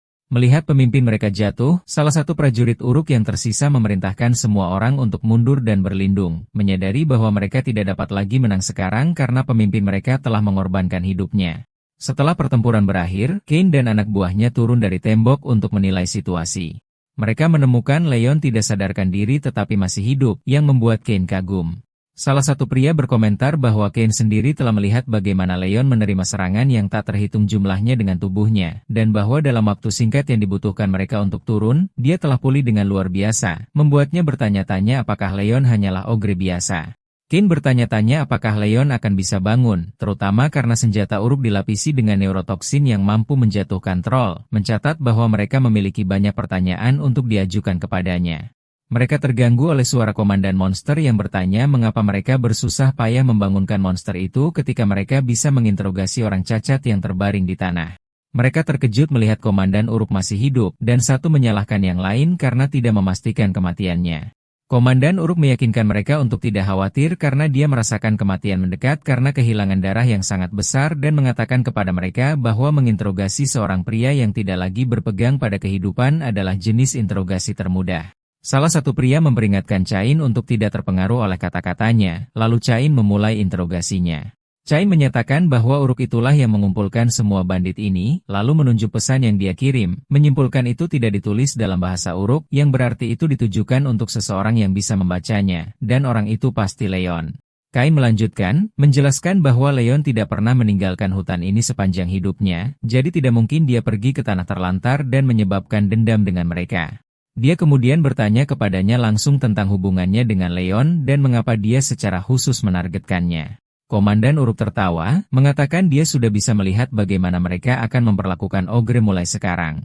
Dan karena balas dendamnya telah tercapai lebih awal, dia akan menjawab pertanyaan mereka tanpa penyesalan. Komandan Uruk mulai mengungkapkan kebenaran, mengatakan bahwa kepercayaan mereka bahwa mereka telah berhasil menyembunyikan dan melindungi setengah Ogre adalah kesalahpahaman besar. Dia menjelaskan bahwa sementara mereka bersembunyi di balik penghalang besar mereka, tukang daging benua tengah, ayah Leon, mulai muncul kembali, dan bukti ditemukan yang menunjukkan bahwa seekor naga biru berada di balik semua itu. Berita ini menyebabkan kejutan besar pada saat itu. Uruk melanjutkan, menjelaskan bahwa mereka pasti menyadari sifat para Ogre. Ogre dewasa penuh menolak sampai mati dan menolak untuk menyerah. Tetapi monster legendaris ini yang berasal dari kelas yang sama sekali berbeda memilih untuk menyerah. Dia menyebutkan bahwa obsesinya dimulai di sini, bertanya-tanya alasan apa yang mungkin membuat makhluk ini menyerah. Dia kemudian mengungkapkan bahwa dia menyadari seluruh urusan telah dimulai karena seorang wanita manusia, yang mengejutkan Cain yang bertanya bagaimana dia tahu. Uruk menjawab bahwa dia mencium bau darah pada Leon, aroma yang sama dengan darah tukang daging yang terukir dalam ingatannya. Setelah itu, Uruk mengungkapkan rencana sebenarnya. Dia telah mengeluarkan perintah ketat bahwa tidak seorang pun boleh menargetkan hibrida itu. Untuk mencapai ini, dia mengumpulkan para Uruk dan menempatkan mereka di hutan untuk menyiksanya, bahkan menciptakan labirin yang sempurna sehingga tidak ada orang asing yang berani masuk. Penghalang yang mereka semua yakini sedang menjalankan tugasnya, tetapi itu akan sia-sia jika hutan ini bukan milik para Uruk sejak awal. Dia menyimpulkan sindirannya dengan mengatakan bahwa pada akhirnya, mereka tidak menemukan apa-apa, dan semua yang mereka lakukan adalah menyembunyikan setengah hibrida sampai dia tumbuh menjadi monster ini. Kemudian dia bertanya-tanya dalam momen refleksi terakhir apakah dia benar-benar peduli tentang balas dendam untuk bangsanya atau apakah dia hanya ingin membuat Leon menjadi orang buangan seperti dirinya. Setelah kata-kata ini, dia menghembuskan napas terakhirnya. Di tempat lain, para tetua desa sedang berdiskusi. Salah satu dari mereka berpendapat bahwa meskipun ibu Leon telah membesarkannya dengan baik, sifat sejatinya adalah sesuatu yang tidak bisa dia kendalikan. Dia mempertanyakan apakah mereka akan mampu mengendalikan Leon jika dia menjadi lebih seperti Ogre. Yang lain menunjukkan bahwa pasukan Uruk yang disiplin tidak dapat melakukan apapun terhadapnya sendirian, dan bahwa meskipun mereka selamat berkat dia, jika terjadi kesalahan dan dia berbalik melawan mereka, seluruh desa akan berada dalam bahaya. Kepala desa berteriak, menyuruh mereka menghentikan pembicaraan ini. Tetapi Cain masih berduka atas kehilangan Daryl, bersikeras dia tidak bisa gagal melindungi desa juga. Dia menuntut agar kepala desa mengambil tindakan lain jika dia tidak mampu menyingkirkan Leon, memperingatkan bahwa pemburu naga akan segera datang ke desa untuk mencarinya. Kepala desa mencoba menenangkan Cain, mengakui bahwa apa yang terjadi pada Daryl sangat disayangkan, tetapi mengingatkannya bahwa Leon baru berusia 13 tahun, dan apa yang terjadi bukanlah kehendaknya sendiri. Dia bertanya kepadanya, sebagai tetua desa, apakah dia tidak tahu prioritas mereka. Cain menjadi gelisah, mengatakan bahwa yang dia maksud adalah mereka harus bertindak sebelum terlambat. Kepala desa memotongnya dan memerintahkannya untuk berhenti, memperingatkannya bahwa anak itu mungkin mendengar mereka. Pada saat itu, Leon sudah bangun dan mendengar semuanya. Dia bertanya-tanya pada dirinya sendiri, apakah para tetua mulai bertengkar karena aku mengamuk? Dia bertanya-tanya mengapa dia melakukannya. Dan jika ini seperti ayahnya, dia membencinya. Dia membenci gagasan bahwa ini adalah citranya di mata orang lain. Para tetua terkejut ketika mereka menyadari dia sudah bangun. Kepala desa berjalan bersama Leon, meyakinkannya bahwa tidak perlu khawatir dan bahwa dia akan segera sembuh. Dia mengatakan kepadanya bahwa dia hampir baik-baik saja sekarang, tetapi mereka sedikit terlambat memberitahu ibunya, Leonia, mengungkapkan harapannya bahwa dia akan memahami situasinya mengingat keadaan. Kemudian kepala desa meyakinkannya bahwa apapun yang dikatakan siapapun, Leon adalah orang yang menyelamatkan desa dan bahwa dia sangat berterima kasih dan bangga padanya. Leon menanggapi dengan tenang. Kepala desa memberinya beberapa ramuan penawar racun dan memerintahkannya untuk menyiapkan dan meminumnya setiap kali makan ketika dia kembali. Leon berterima kasih padanya dan mengatakan kepadanya bahwa dia akan memberitahu ibunya. Leon mengatakan dia harus pergi sekarang karena ibunya sedang menunggunya, mengungkapkan harapannya bahwa semua orang di dalam baik-baik saja. Kepala desa setuju dan mengizinkannya pergi. Leon melompat kembali ke rumahnya di bawah sinar bulan, tiba dengan cepat di mana dia menemukan ibunya menunggunya di luar. Dia mendarat dan memanggilnya, lalu bergegas ke arahnya, memperingatkannya bahwa berada di dekat pagar itu berbahaya, terutama di malam seperti ini. Ibunya menyuruhnya untuk berhenti dan tenang. Dia mengatakan kepadanya bahwa dia baik-baik saja dan bahwa tidak ada gangguan di sana, tetapi dia menunjukkan bahwa ini bukan masalahnya sekarang. Dia berbicara kepadanya, mengatakan dia telah mendengar bahwa dia telah turun tangan dalam kekacauan yang terjadi di desa sendiri meskipun dia telah memintanya untuk tidak melakukannya. Dia menyebutkan bahwa mereka telah mengatakan kepadanya bahwa Nielsen telah meninggal di pagar luar dan bertanya kepadanya apakah itu yang membuatnya kehilangan kendali. Leon ingat kata-kata baik Nielsen kepadanya ketika dia masih muda dan bagaimana dia berharap dia memiliki seorang putra seperti dia. Leon meminta maaf kepada ibunya karena telah mengkhawatirkannya dan mengakui bahwa dia tidak tega melihat Nielsen mati seperti itu, menjelaskan bahwa dia adalah orang yang istimewa baginya. Dia ingat bagaimana Nielsen telah memperingatkannya di saat-saat terakhirnya untuk tidak pernah kehilangan ketenangannya. Leon bertanya-tanya apakah Nielsen takut dengan apa yang mungkin dia hadapi atau kebenaran yang mungkin dia temukan di sana. Kemudian dia menatap ibunya dan bertanya kepadanya langsung, apakah keganasan yang dia tunjukkan ini diwarisi dari ayahnya? Ibunya memintanya untuk berhenti, dan tanda-tanda kesakitan muncul di wajahnya saat dia meminta maaf kepadanya, mengatakan dia tidak bisa menjawab. Leon berteriak, memanggilnya saat dia berjalan menjauh darinya, mengulangi permintaan maafnya sampai Leon menangkapnya dan memeluknya. Di tempat lain, di kerajaan Suaren di dalam tanah Barrenfels, Baron berbicara dengan marah dengan salah satu kesatrianya, Herman. Dia mengeluh tentang berita perburuan naga yang dilanggar, menggambarkannya sebagai omong kosong dan sia-sia, bertanya-tanya apakah mereka telah melupakan mengapa itu dilarang sejak awal. Dia mengejek pembicaraan mereka tentang tradisi dan keinginan, mengingat bahwa mereka tidak memahami konsep kelayakan praktis. Dia melanjutkan sindirannya, bertanya-tanya bagaimana upaya mereka bisa dibandingkan dengan kekuatan Helbrine dan bahwa dia tidak bisa memahami kelayakan mencari naga biru. Baron memberitahu kesatrianya Herman, yang dia gambarkan sebagai kesatria praktisnya, bahwa dia akan berada dalam masalah tanpa dia karena dia tidak bisa mengabaikan perintah mobilisasi suci. Herman meyakinkannya dan mengatakan kepadanya bahwa dia telah memastikan tidak ada ruang untuk keluhan dari tanah air karena dia telah melaksanakan tugas yang diperlukan untuk saat ini, yang memberi mereka waktu. Herman menambahkan bahwa, seperti yang telah diprediksi Baron, ada sejumlah hal aneh yang tidak biasa dalam misi berburu naga ini. Dia memuji wawasan tajam tuannya, mengungkapkan bahwa penyelidikan telah mengungkapkan kelahiran makhluk hibrida, setengah ogre dan setengah manusia. Baron bersukacita, menyatakan bahwa inilah yang dia maksud dengan kelayakan praktis dan bahwa perburuan ini tidak akan mengecewakan. Herman, tentu saja, mengkonfirmasi ini. Setelah Baron memerintahkan kesatrianya Herman untuk menunggu sejenak, Herman menatapnya dengan dingin, berpikir dalam hati bahwa hari kepala Baron akan bergabung dengan koleksinya tidak lama lagi. Di tempat lain, di kota Riten, seseorang bertanya tentang seseorang bernama Tealok. Tentara bayaran menghentikan seorang pria bertopeng, bertanya dengan sinis apakah para ksatria terhormat mengira tentara bayaran adalah orang yang mudah untuk dihadapi. Tentara bayaran itu memperhatikan 3 orang mengikuti mereka. Tealok mengeluh kepada pria bertopeng bahwa situasi ini berbeda dari apa yang telah dijanjikan kepadanya. Misi itu seharusnya dilakukan dengan cepat. Pria bertopeng itu menanggapi dengan tajam kepada Tealok, memperingatkannya bahwa kelancangannya telah melewati batas dan bahwa dia harus tahu tempatnya terlepas dari berasal dari Riden, atau hidupnya mungkin berakhir sebelum misi dimulai. Tealok menjawab bahwa karena mereka sudah di sini, bisakah mereka menangani para pengejar jika terjadi kesalahan, mengungkapkan keraguannya akan kemampuan mereka untuk menghadapi ogre di hutan? Pria bertopeng itu menggumamkan satu kata, kelayakan praktis. Sementara itu, Leon sendirian di hutan.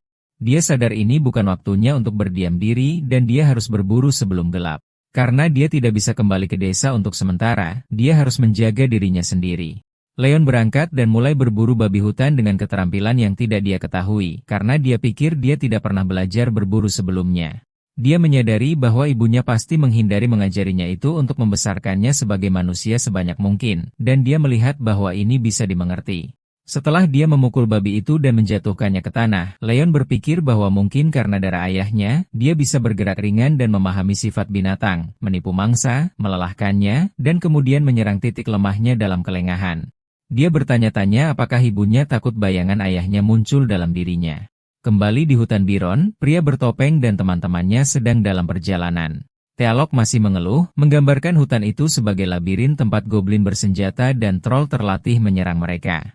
Pria bertopeng itu terkejut dengan gagasan troll terlatih, jadi Tealok dengan sinis bertanya kepadanya apakah dia percaya pada perang ras di tempat terpencil seperti itu. Pria bertopeng itu menganggapnya berlebihan, tetapi Tealok bersikeras bahwa itu seperti itu. Tealok berbicara, menunjukkan bahwa bahkan di daerah terpencil ini, ada desa-desa yang terhubung ke serikat pedagang. Tetapi baru-baru ini, ada keributan besar dengan orc di sekitarnya dan penghasutnya tidak lain adalah Uruk dari Trovinia. Pria bertopeng itu mengenali nama itu, mencatat bahwa dia adalah tokoh terkemuka selama perang ras. Tealok berkomentar bahwa aneh baginya untuk datang jauh-jauh ke sini, lalu bertanya kepada pria bertopeng itu dengan senyum licik tentang pendapatnya, menunjukkan bahwa masalah itu tampak lebih rumit daripada hanya berburu binatang buas. Pria bertopeng itu mengatakan kepadanya bahwa ada banyak hal yang akan mengejutkannya dan mendesaknya untuk bergegas karena mereka akan segera tiba. Saat mereka maju, teman-teman pria bertopeng itu menyergap seorang goblin dan menginterogasinya, tetapi goblin itu bersikeras bahwa dia telah memberitahu mereka semua yang dia tahu. Teman pria bertopeng itu berpikir bahwa karena Uruk telah meninggal, dia menyadari bahwa penilaian Herman benar. Dia mengira itu hanya desa sederhana. Dia mengatakan kepada rekannya bahwa Herman akan mengikuti tentara bayaran Kincait Tilok ke tempat lain, yang tampaknya terhubung dengan mangsanya. Salah satu pria terkejut dengan perubahan rencana ini karena mereka telah setuju untuk bertemu di pintu masuk desa, tetapi pemimpin itu tidak memberinya jawaban yang jelas. Pemimpin itu menduga bahwa Herman pasti telah menemukan sesuatu yang lebih menarik di sana, lalu memerintahkan anak buahnya untuk bergerak sesuai instruksi, dan mereka mulai mendekati rumah Leonia. Di dalam, Leonia sedang melakukan beberapa pekerjaan rumah, tetapi dia teringat kembali ketika Leon bertanya kepadanya tentang ayahnya. Tiba-tiba, Leonia merasakan seseorang di luar mencoba membobol rumah. Beberapa saat kemudian, Tilach mendobrak pintu sambil berteriak bahwa tidak ada seorang pun di dalam, tetapi dia terkejut menemukannya. Dia dengan sinis meminta maaf atas gangguan itu, mengklaim dia tidak menyadari kehadiran wanita bangsawan yang kecantikannya tak tertandingi. Leonia menyapanya dengan tenang, menunjukkan bahwa dia telah mengunjunginya lagi. Dia mengatakan kepadanya bahwa dia tidak tahu alasan kunjungannya, tetapi sudah lama sejak kontak terakhir mereka dengan desa dan putranya hidup dalam damai. Dia mengatakan kepadanya bahwa tidak ada yang bisa diperoleh dari sini sekarang. Tealok mengejek kata-katanya, menggambarkan situasinya sebagai pertemuan yang menyenangkan, dan menghinanya, mengatakan bahwa dia lebih menyukai ukuran ogre biadab daripada statusnya yang mulia, menyebutnya lebih buruk daripada pelacur desa. Kemudian dia secara resmi mengumumkan sebagai pejuang Kincait Tilok dari Riden, bahwa dia sekarang akan mengadakan pertemuan dengan putri kekaisaran Arcadia, Bensalot. Pria bertopeng, Herman, muncul di ruangan itu. Herman menyatakan keterkejutannya karena menemukannya di tempat yang begitu sederhana.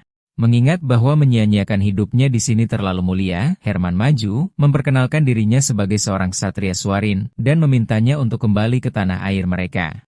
Leonia menjawab bahwa dia tidak tahu bagaimana kebenaran telah mencapai tempat terpencil ini, tetapi sudah terlambat. Dia menambahkan bahwa Bensalot yang mereka kenal akan menemukannya lebih cepat. Dan karena dia telah ditinggalkan sendirian sampai sekarang, masalah itu sudah selesai. Herman menjawab bahwa dia telah secara resmi dinyatakan meninggal, tetapi Bensalot tidak pernah menyerah pada harapan, yang berarti bahwa Yang Mulia bisa kembali kapan saja.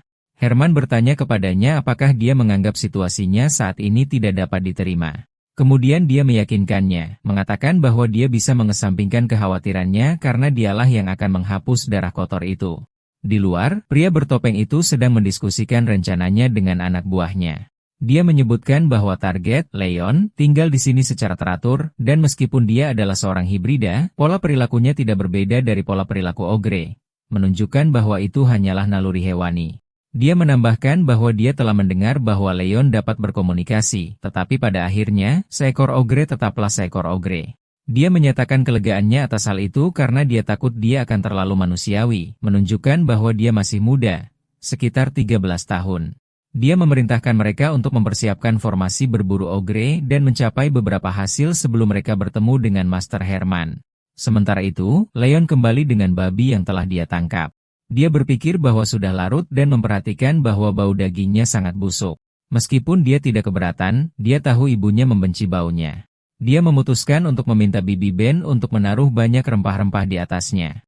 Kemudian dia menjadi khawatir karena dia berpikir bahwa wajah ibunya menjadi sangat sedih akhir-akhir ini dan bahwa dia tidak menjawab pertanyaannya, dan dia menyimpulkan bahwa apa yang terjadi sebelumnya pasti karena dia. Leon berjalan kembali ke rumahnya, berharap ibunya akan segera merasa lebih baik. Tiba-tiba, matanya membelalak karena terkejut, dan sebelum dia dapat memahami apa yang terjadi, dia disergap oleh beberapa penyerang. Dia terluka tetapi melawan dengan sengit, bertanya-tanya dalam kebingungan tentang alasan dan sumber serangan ini. Dia menyadari bahwa dia belum mencium atau merasakan kehadiran mereka tepat sebelum serangan dan menyimpulkan bahwa ini pasti perburuan yang terorganisir. Dia melihat sekeliling dengan cemas, mencoba menemukan musuh-musuhnya dan bertanya-tanya siapa mereka. Dia terus menghindari pukulan, tetapi dia terluka lagi dengan luka dalam ketika salah satu pria bertopeng memukulnya dari belakang. Leon berlutut kesakitan dan bertanya-tanya mengapa. Dia berpikir bahwa selama ini, dia telah hidup dan bersembunyi dalam kedamaian yang sempurna. Jadi mengapa mereka mengejarnya lagi? Dia merasa bahwa ini adalah ketidakadilan yang besar. Ketika salah satu penyerang mengangkat pedangnya untuk memberikan pukulan terakhir, mata Leon bersinar dengan tekad, memutuskan untuk tidak menyerah lagi. Sementara itu, di dalam rumah, Taylach mengejek Herman, menggambarkannya sebagai orang yang dapat diprediksi yang lelah melayani bangsawan kaya baru yang telah membeli posisinya. Dia menyalahkannya karena kehilangan ketenangannya pada kesempatan seperti itu. Taylach melanjutkan penghinaannya, menganggap bahwa semua bangsawan seperti dia menyedihkan dan bahwa tatapan merendahkan yang diberikan Laonia kepadanya sebelumnya hanyalah kecerobohan yang hampa. Herman berpikir dalam hati, mengatakan bahwa mereka dapat berdebat sesuka mereka, tetapi hal-hal tidak akan berjalan sesuai keinginan mereka. Leonia mengatakan kepada mereka bahwa orang yang akan menumpahkan darah pada akhirnya adalah pengunjung. Tiba-tiba, Herman melihat ke arah pintu dengan terkejut. Dan pada saat itu, Leon menerobos masuk ruangan dengan paksa, mengulurkan tangannya untuk meraih Herman, tetapi dia berhenti sebelum dia menyentuhnya. Herman mengambil kesempatan ini dan mengarahkan pedangnya ke arahnya. Leon dengan cekatan menangkis serangan pedang cepat Herman. Herman menyatakan kekagumannya pada gerakan Leon, bertanya-tanya di mana dia mempelajari kelincahan seperti itu. Bentrokan mereka menghasilkan gelombang energi yang kuat yang mengejutkan Teal'c. Teal'c berpikir dalam hati bahwa keberanian Herman melampaui batas normal dan bertanya-tanya apakah Herman menyembunyikan kekuatan sejatinya. Leon juga terkejut menemukan seorang ahli pedang di tempat ini. Herman berdiri dengan pedangnya yang bersinar sambil memeluk ibunya, melindunginya dari serangan Herman, dan Leonia meneriakkan namanya dengan cemas. Leonia menyuruh Leon untuk tenang, meyakinkannya bahwa mereka tidak akan bisa menyakitinya dan mendesaknya untuk bersembunyi dan segera keluar dari sana. Tetapi Herman memberikan pukulan kuat dari energi pedangnya ke arah Leon, yang berteriak kesakitan. Herman mengumumkan bahwa di babak berikutnya, tidak akan ada ampun. Tetapi sebelum itu, dia akan mendengarkan alasan terakhir apapun yang mungkin diucapkan oleh mulut hinanya, bertanya-tanya bagaimana makhluk rendahan bisa mengalahkan seorang satria bahkan jika dia hanya seorang pemula. Dia bertanya-tanya dengan takjub bagaimana itu terjadi. Adegan itu berputar kembali selama beberapa saat ke hutan Biron tempat teman pria bertopeng itu terengah-engah. Dia bilang meskipun dia hanya binatang kecil, dia tidak pernah suka membunuh anak muda. Temannya menjawab bahwa dia tidak terlihat seperti itu. Pria itu memperhatikan bahwa ukuran Leon sedikit lebih kecil dari ogre dewasa penuh. Pria itu memberitahu Leon bahwa perlawanan itu sia-sia karena dia tidak dapat mengubah apa yang dia dilahirkan, dan bahwa satu-satunya alasan keberadaan mangsa adalah untuk diburu. Dalam sekejap, Leon bergerak dengan kecepatan luar biasa dan menghindari serangan pria itu, yang terkejut dengan gerakannya.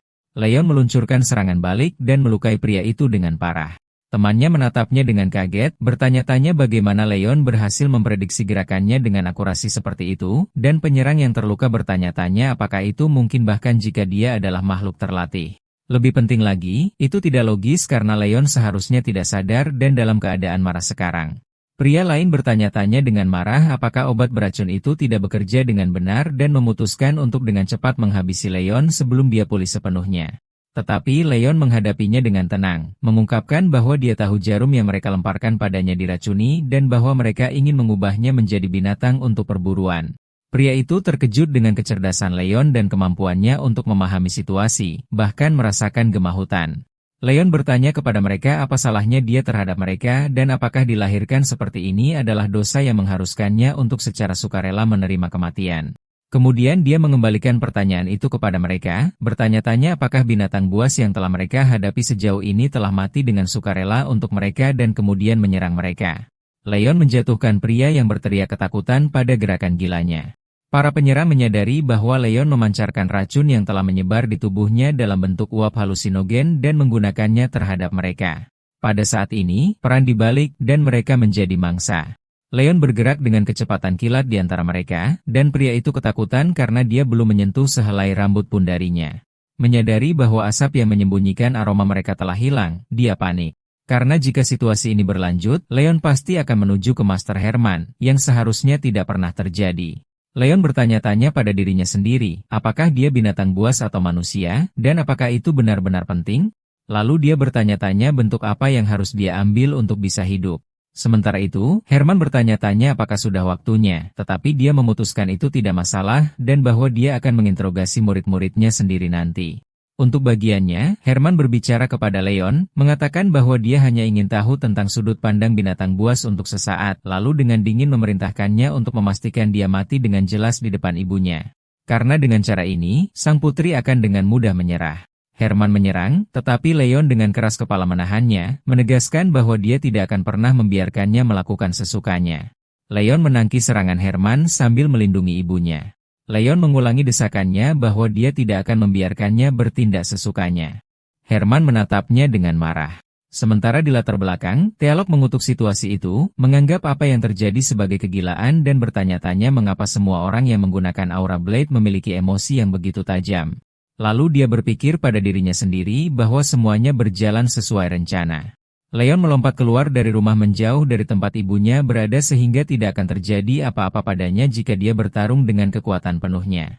Herman berdiri mengumpulkan energinya, dan tiba-tiba, dia mengeluarkan tombak panjang yang bersinar dengan energi dan mengisi tombak itu dengan energi internalnya dan meluncurkan serangan dahsyat dan mengarahkannya ke arah Leon menciptakan ledakan besar. Dari kejauhan, teman pria bertopeng itu melihat ledakan itu dan berteriak dengan kagum bahwa itu adalah Master Herman.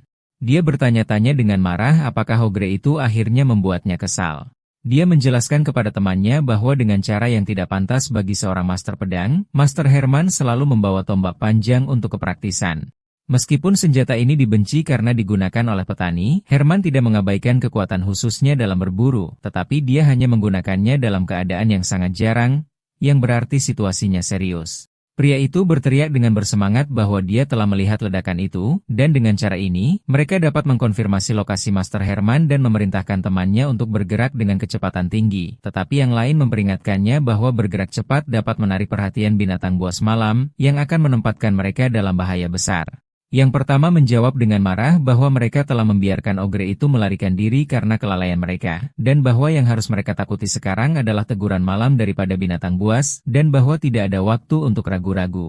Mereka bergegas dengan cepat menuju tempat dari mana tombak itu diluncurkan. Di tempat lain, Leon bergerak melalui hutan. Dia merasa pusing dan berkabut, mungkin karena efek racun. Tubuhnya bergerak sendiri, dan dia bertanya-tanya apakah ini adalah sifat yang dia warisi dari ayahnya, prinsip perburuan. Dia merasa bahwa inderanya sebagai pemburu telah meningkat dan bahwa pemburu akan selalu mengejar mangsanya, terutama jika itu manusia. Tombak Herman muncul mengejar Leon. Tiba-tiba, dia merasakan ledakan energi yang besar, dan tombak itu melesat ke arahnya dengan kecepatan tinggi, menyebabkan kerusakan serius padanya.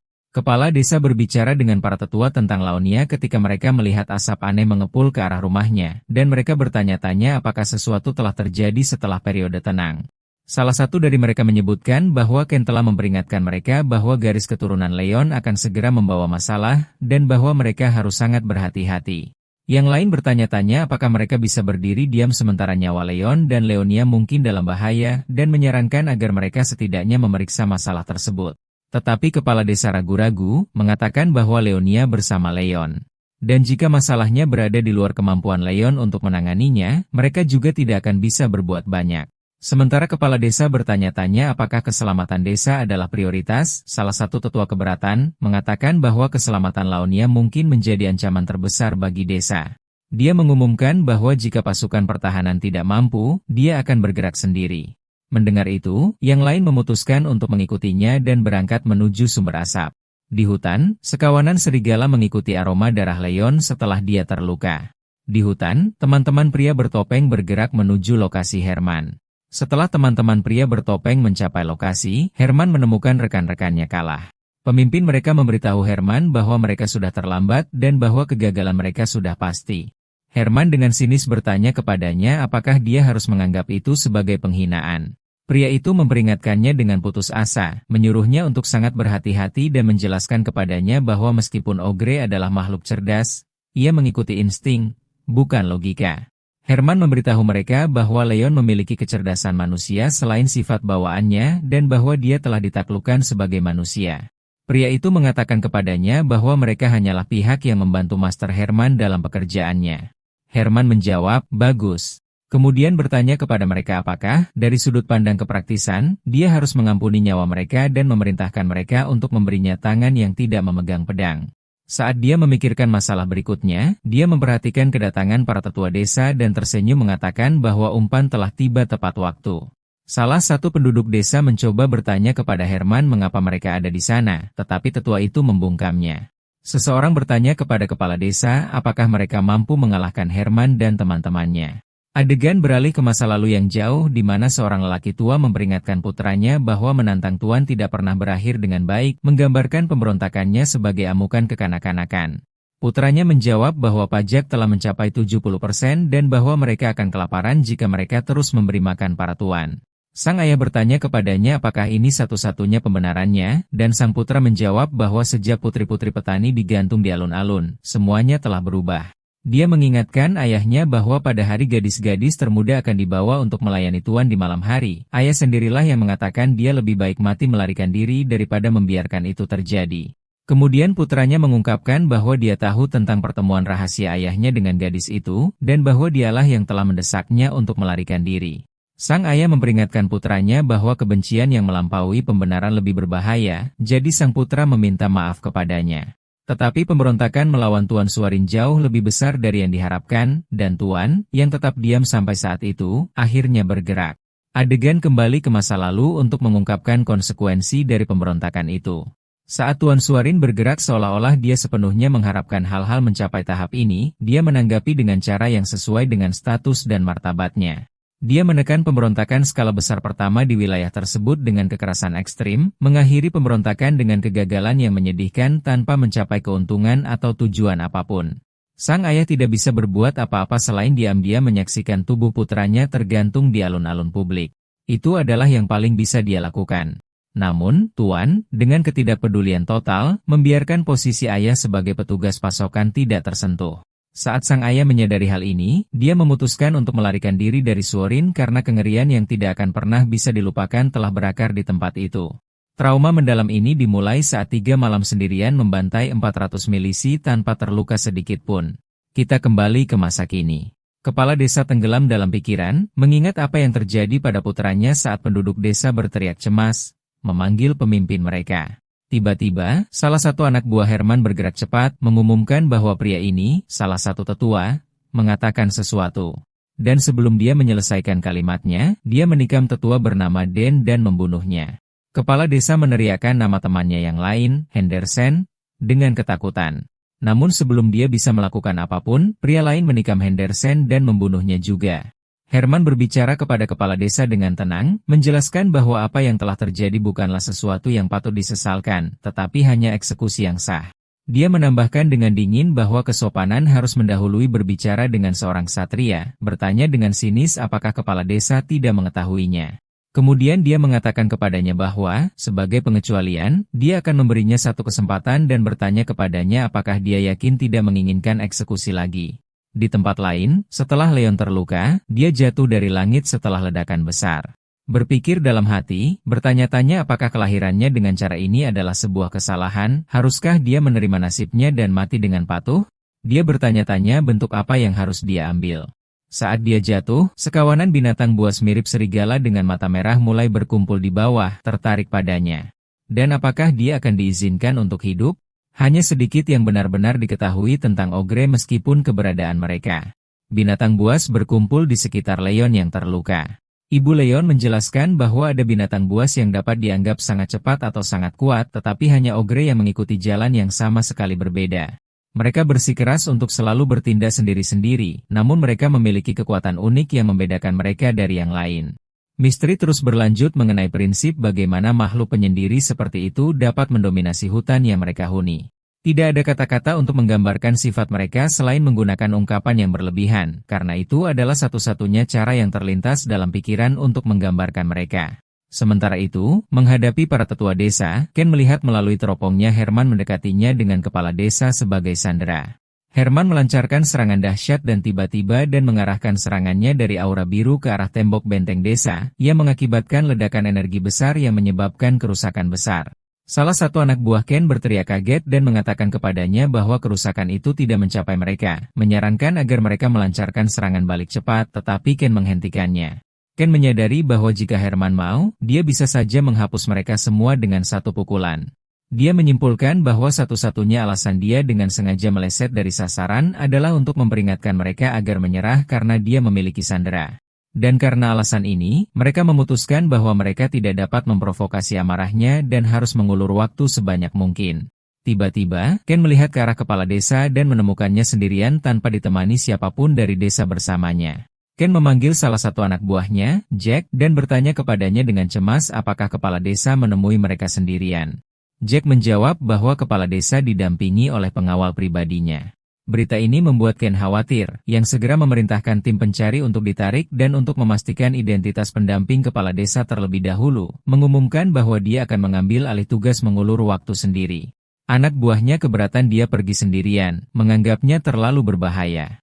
Tetapi Ken bersikeras dan memberikan perintahnya bahwa jika terjadi kesalahan, semua penduduk desa harus dievakuasi melalui lorong bawah tanah rahasia karena di hadapan musuh seperti itu, kehidupan manusia tidak berharga. Herman sedang memikirkan kata-kata Baron yang berbicara seolah-olah dia melihat dirinya di atas semua batasan, bertanya-tanya di antara barisan. Jika segala sesuatu di dunia tunduk pada kehendaknya, di mana batas-batasnya bisa ada? Dan apa nilai proses di mata orang lain jika hasilnya dijamin seperti yang dia inginkan? Dia berkata kepadanya dengan sinis, bertanya-tanya apakah ada orang yang benar-benar percaya bahwa kebangkitannya dari bawah ke atas terjadi hanya karena kehendaknya sendiri. Baron menjelaskan kepada Herman bahwa dia tidak ingin kata-katanya tampak seperti mengurangi pengalaman atau penderitaannya. Baron menunjukkan bahwa logika mendikte bahwa keberadaan seseorang dengan atribut membimbing harus diperhitungkan seolah-olah itu adalah kondisi yang tidak dapat diabaikan.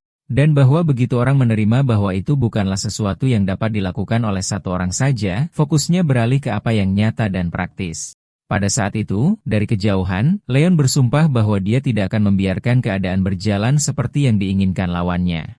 Ken maju untuk menghadapi Herman, mengatakan bahwa seorang satria mulia seperti dia tidak akan pernah memahami cara mereka dan bahwa dia akan menunjukkan kepada mereka bagaimana mereka berkomunikasi di tempat ini, menganggap bahwa ini akan menjadi sapaannya kepadanya.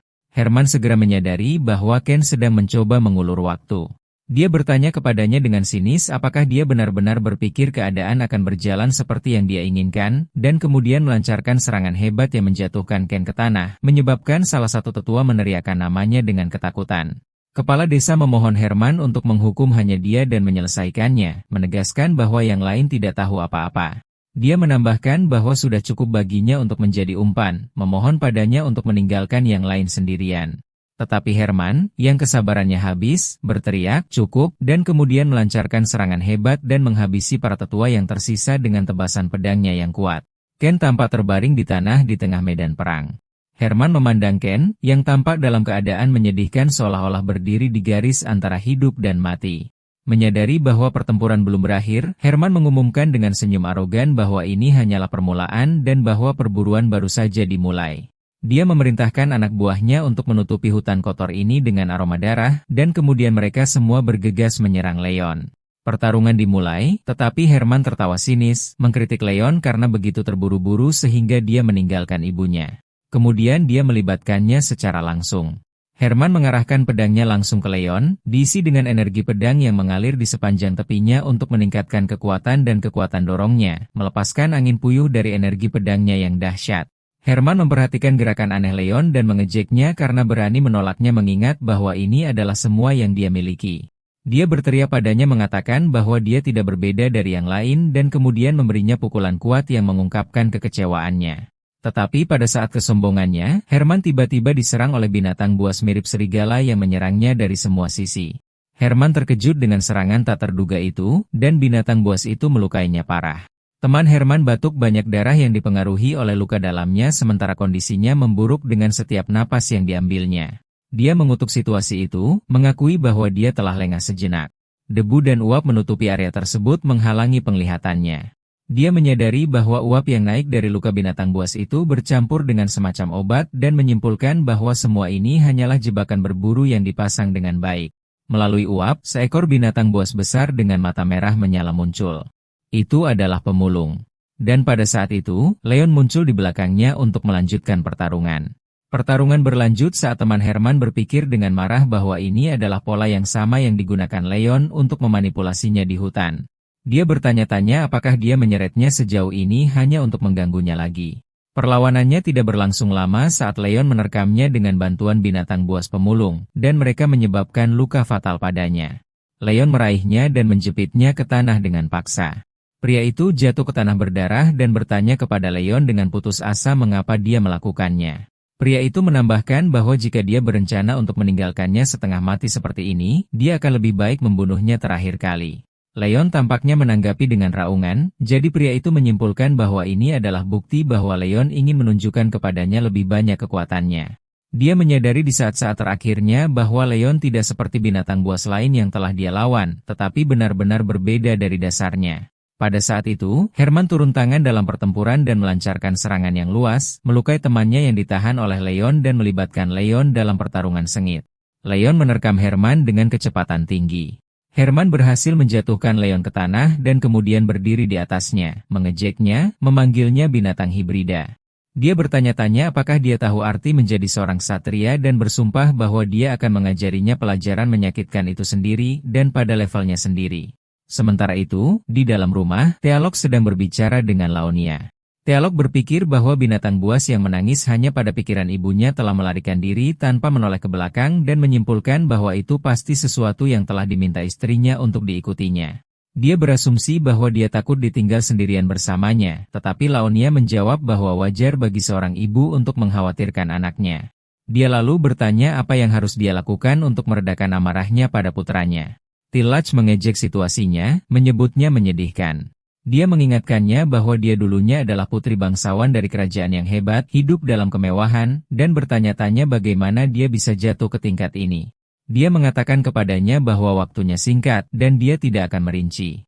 Kemudian mengungkapkan bahwa dendamnya bukan hanya karena putranya yang seperti binatang buas, tetapi karena harga dirinya yang tidak dia tinggalkan bahkan dalam situasi seperti itu, dan cara dia memandangnya dengan jijik seolah-olah dia hanyalah gulma beracun.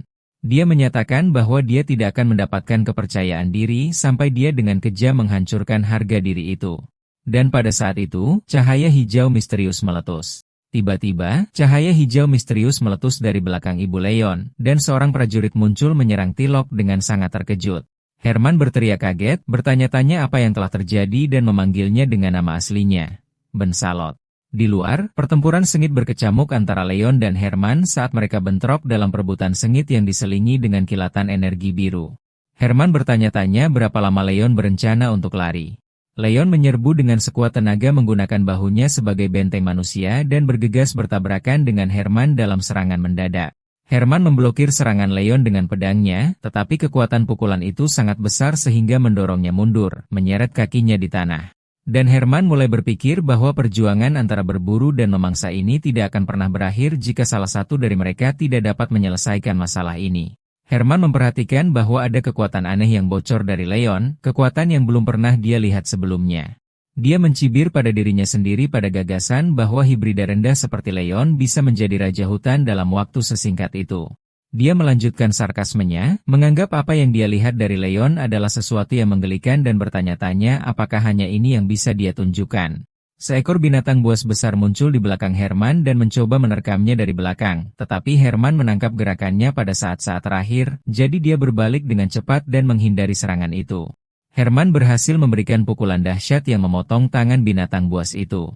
Herman tidak memberi binatang buas itu kesempatan kedua, jadi dia menerkamnya menggunakan salah satu keterampilan tempurnya. Dengan setiap tebasan pedangnya, napas binatang buas itu menjadi lebih pendek sampai dia memberikan pukulan terakhir yang mencabik-cabiknya, dan sisa-sisanya berserakan di tanah. Herman berdiri terengah-engah, mencoba mengatur napas sementara tetesan darah binatang buas itu jatuh padanya dari atas seperti hujan gelap. Leon bertanya dengan takjub bagaimana Herman bisa menjadi seorang satria, dan yang terakhir tersenyum sinis dan menjawab dengan pertanyaan balasan, bertanya-tanya apa yang awalnya Leon pikirkan tentang dirinya. Leon berkomentar bahwa ini memang diharapkan dari seorang satria karena dia benar-benar berbeda dari tentara biasa. Herman telah berhasil menghindari jebakan yang dia pasang untuknya bahkan dalam keadaan itu. Herman sangat marah, menyebut Leon sebagai hibrida yang tidak berharga dan bersumpah untuk membuatnya membayar karena berani berbicara kembali kepadanya. Leon mengejeknya, mengatakan bahwa sebagai seorang satria, dia bahkan tidak bisa menargetkan titik lemahnya, dia yang hanya boneka dari Travinia. Herman berkata kepadanya dengan marah bahwa dia melupakan tempatnya. Herman meluncurkan pedangnya ke arah Leon, diisi dengan energi internal yang menderu yang mendorong bilahnya untuk menerkamnya dengan kecepatan kilat. Situasi itu tidak memberi Leon kesempatan untuk bermanuver, jadi dia menerima tusukan pedang dengan bahunya langsung dalam upaya putus asa untuk memblokir pukulan itu. Herman mengatakan kepadanya bahwa dia sendiri yang akan mengajarinya apa artinya itu, tetapi Leon berhasil menghindari serangannya, dan salah satu serigala muncul dan menggigit tangan Herman. Leon mengambil kesempatan ini dengan memberikan pukulan telak yang membuat Herman terbang. Setelah pertempuran berakhir, kepala desa berdiri di tengah kehancuran, memegangi salah satu rekannya yang jatuh, dan melihat pemandangan itu dalam diam dan kesedihan yang mendalam. Leon memegangi Herman yang kalah di leher. Herman ingat dengan marah, menyebut Leon sampah Travinia dan budak uruk, dan mengungkapkan rasa jijiknya bahwa orang-orang seperti dialah yang telah mendorong para ksatria benua ke dalam keadaan yang menyedihkan ini. Leon menjawab, bertanya-tanya tentang kegunaan ancaman ini, menegaskan bahwa dia telah mengatasi arti kata ksatria dan dapat melakukannya lagi dan lagi. Herman menebak bahwa keterikatan Leon pada gelar ini berarti bahwa dia sendiri berasal dari Travinia, yang dijawab Leon bahwa dia tidak pernah ingin hal-hal sampai ke titik ini. Herman berteriak marah tentang jumlah penderitaan yang telah dia alami untuk mencapai posisinya dan memberikan pukulan yang menghabisinya untuk selamanya. Leon berdiri sendirian di tengah kehancuran setelah membunuh Herman. Leonia keluar dari rumahnya setelah pertempuran usai. Leonia sedang mencari Leon. Leon muncul dari balik rumah, setelah bertarung meskipun dia menyuruhnya untuk melarikan diri. Dia membenarkan tindakannya dengan mengatakan bahwa dia tidak bisa pergi karena musuh berencana untuk menggunakan penduduk desa sebagai umpan. Leonia menyalahkannya, mengingatkannya bahwa dia bisa saja mati dan bertanya kepadanya apakah dia bersedia mengorbankan hidupnya untuk desa yang telah menolaknya sebelumnya. Leon bersikeras bahwa mereka adalah orang-orang baik yang telah melindungi mereka dan bahwa mereka hanya lemah dan ketakutan. Tetapi dia memperingatkannya bahwa ini bukan alasan untuk mati bagi mereka, dan bahwa karena apa yang telah terjadi, mereka akan mencoba untuk meninggalkan mereka lagi, yang mengejutkannya. Leon menyadari bahwa ini bukanlah kemungkinan yang tidak mungkin dan bahwa kata-katanya mungkin benar dan bahwa dia harus bertindak seperti yang dia katakan untuk melindungi dirinya sendiri di dunia ini. Leon bertanya kepada Leonia bagaimana kabarnya dan apa yang terjadi pada Tealok. Dia memberitahu Leon bahwa Tealok telah pergi begitu saja ketika ksatria itu tidak kembali. Leonia memperhatikan keadaannya yang menyedihkan dan menyuruhnya untuk beristirahat sekarang dan mereka akan membersihkan nanti. Leon setuju dan mengatakan kepadanya bahwa dia akan menyiapkan tempat baginya untuk beristirahat juga. Tapi dia berhenti dan mengatakan yang sebenarnya. Dia bertarung karena dia pikir itu adalah satu-satunya cara dia bisa terus hidup bersamanya dan memohon padanya untuk tidak pernah memintanya untuk lari lagi. Malam itu, Leonia duduk mengawasinya saat dia tidur dan melihat liontin hijau bercahaya di lehernya. Sementara itu, penduduk desa berkumpul di sekitar api besar di desa. Dan di balai desa, kepala desa duduk sendirian, khawatir. Dia mengingat percakapannya dengan Ken, yang telah mengatakan kepadanya bahwa dia tidak menyalahkannya atas kematian putranya, Daryl, karena Leon. Tetapi Ken bertanya kepadanya apakah dia dapat menjamin bahwa tragedi seperti itu tidak akan terulang, mengingatkannya betapa berbahayanya bagi seorang ksatria untuk mengingat mereka di dunia ini. Kepala desa duduk di balai desa, khawatir, dan tiba-tiba cahaya hijau yang kuat muncul di hadapannya. Seorang pria lapis baja besar terwujud dari cahaya, dan kepala desa menyadari bahwa masalah sudah dimulai. Kepala desa memanggil pria lapis baja itu dengan nama Chaslen, mengagumi penggunaannya atas kekuatan Bensalot, dan bertanya kepadanya apakah dia telah menonton semuanya selama ini. Chaslen menegaskan bahwa dia telah memberitahu kepala desa bahwa hari seperti itu akan tiba. Dia menjelaskan bahwa meskipun mereka telah melalui banyak bahaya selama 14 tahun terakhir, situasi ini berbeda. Dia menegaskan bahwa selama Leon terhubung dengan seorang ksatria, para putri, keselamatan Leonia tidak lagi terjamin. Kepala desa bertanya-tanya apakah masalahnya adalah karena saksi, khususnya tentara bayaran dengan janggut tebal, Tilok. Chaslen meyakinkannya bahwa tindakan telah diambil untuk membungkamnya dan bahwa dia telah menangani masalah itu di pihaknya. Kepala desa menyadari dengan kaget bahwa ini berarti Chaslen telah menghubungi Leonia. Chaslen tetap diam selama beberapa saat sementara Leon tertidur di kamarnya. Kemudian dia bertanya kepada kepala desa tentang keputusannya. Adegan beralih ke Leonia yang menulis surat di samping Leontin putranya yang sedang tidur sementara air mata mengalir diam-diam dari matanya.